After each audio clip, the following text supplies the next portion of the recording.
ఈరోజు రాజశేఖర రెడ్డి గారి కుటుంబం చీలింది అంటే అది చేతులారా చేసుకున్నది జగనన్న గారు.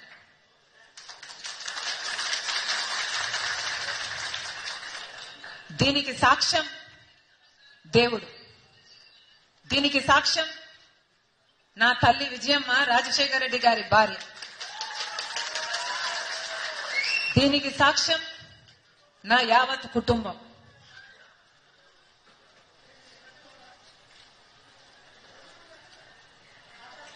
జగన్మోహన్ రెడ్డి గారి పార్టీ ఇబ్బందుల్లో ఉంటే 18 మంది ఎమ్మెల్యేలు ఆ రోజు రాజీనామాలు చేసి జగనన్న వైపు నిలబడితే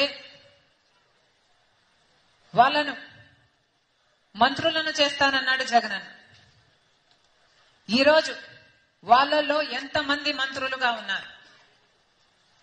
వాళ్ళు రాజీనామాలు చేస్తే అమ్మా నేను వాళ్ళ కోసం తిరిగాను, వాళ్ళ గెలుపుకు పాటుపడ్డాం, వాళ్ళను గెలిపించాం.